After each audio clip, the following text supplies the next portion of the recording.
ML2 കഴിഞ്ഞ തവണത്തെ അതേ പ്രകടനം തന്നെ അവർ ആവർത്തിക്കുന്നു. CPM-ഉം CPI-യും ഓരോ സീറ്റുകളിൽ ലീഡ് ചെയ്യുന്നു. 31 ഇന്ത്യ സഖ്യത്തിന്റെ അല്ലെ 31 ഇന്ത്യ സഖ്യത്തിന്റെ ലീഡ് ഉയർന്നിട്ടുണ്ട്. 60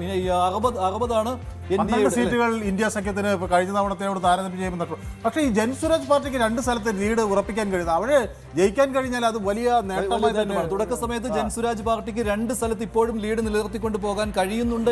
കൗണ്ടിംഗ് തുടങ്ങിയ ശേഷമുള്ള ആദ്യ പ്രതികരണം വന്നിരിക്കുകയാണ്. തേജസ്വി യാദവിന്റേതാണ് പ്രതികരണം.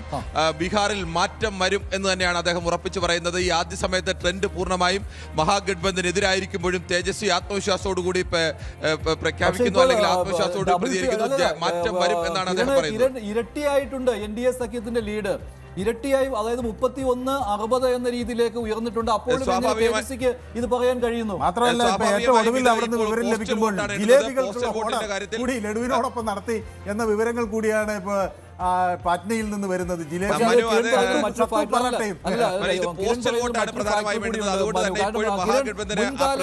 സംഭവിച്ചിട്ടുള്ളതാണ് കിരൺ, മുൻകാലങ്ങളിൽ സംഭവിച്ചിട്ടുള്ളതാണ്. ബീഹാറിൽ മാത്രമല്ല പല വടക്കേന്ത്യൻ സംസ്ഥാനങ്ങളിലും സംഭവിച്ചിട്ടുള്ളതാണ്. തുടക്ക ലീഡ് ആയിരിക്കില്ലായിരുന്നു അന്തിമ ലീഡ് എന്ന് പറയുന്നത്. പക്ഷേ ഇപ്പോൾ 13 സീറ്റുകൾ കഴിഞ്ഞ തവണത്തേക്കാൾ ഗെയിൻ ആണ് ഇവിടെ. 13 സീറ്റുകളിൽ കഴിഞ്ഞ തവണ നഷ്ടപ്പെട്ട സീറ്റുകളിൽ ലീഡ് ചെയ്യുകയാണ് ഇവിടെ NDA. അതൊരു ഘടകമല്ലേ മനു? 63 സീറ്റുകളിൽ ആകെ ലീഡ് ചെയ്യുമ്പോൾ അതിൽ 50 സീറ്റുകളിൽ കഴിഞ്ഞ തവണ ജയിച്ചത് NDA ആയിരുന്നു. പക്ഷേ 13 സീറ്റുകൾ പ്ലസ് ആണ് അവർക്ക്. കഴിഞ്ഞ തവണ തോറ്റ സീറ്റുകളാണ്. അതേസമയം ഇന്ത്യ കഴിഞ്ഞ തവണ ജയിച്ച 12 സീറ്റുകൾ ഇപ്പോൾ പിന്നിട്ട് നിൽക്കുകയാണ്. മാത്രമല്ല നമ്മുടെ ഒരു ഫിഗറിന്റെ ഒരു പ്രത്യേകത എന്നാൽ ഇത് മറ്റു ചില ആളുകൾ കയറ്റി പറയുന്നത് പോലെയല്ല. ഇത് എക്സാക്ട് അവിടെ നിന്ന് പോളിംഗ് ബൂത്തിൽ നിന്ന് കിട്ടുന്ന ഫിഗറാണ്.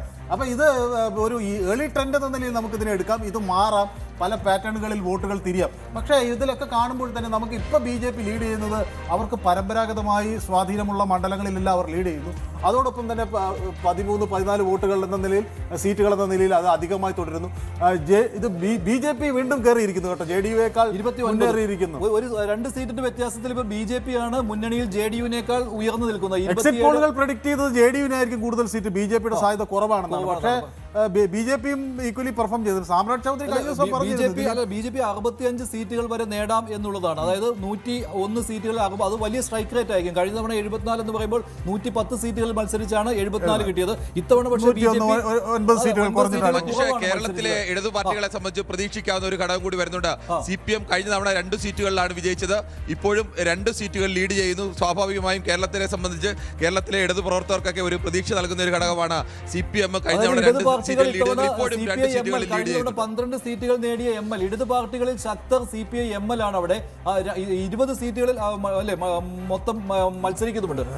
CPI ഇടതു പാർട്ടികൾ മത്സരിക്കുന്നുണ്ട്. CPI ML-ന് 2 സീറ്റിൽ ലീഡ്, CPM-ന് 2 സീറ്റിൽ ലീഡ്. കഴിഞ്ഞ തവണ 2 സീറ്റ് നേടിയതാണ്. കിരൺ പറഞ്ഞ പോലെ CPI 1 സീറ്റിൽ ലീഡ്. കഴിഞ്ഞ തവണയും നേടിയതാണ് 2 സീറ്റുകൾ.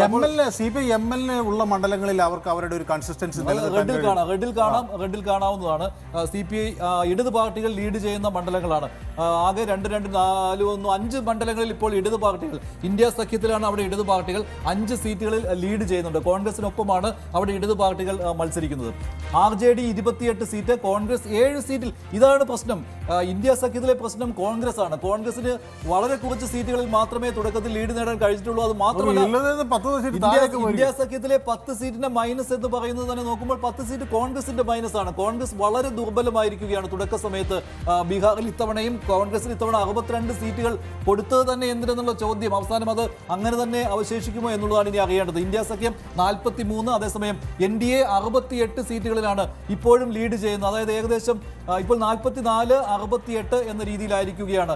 ഇരട്ടി സീറ്റുകളായി അല്ലേ? ഇരട്ടി സീറ്റുകൾ വന്നില്ല, 24 സീറ്റുകൾ കൂടുതലാണ്. 24 സീറ്റുകളിൽ കൂടുതൽ NDA ഇപ്പോഴും ലീഡ് ചെയ്യുകയാണ്.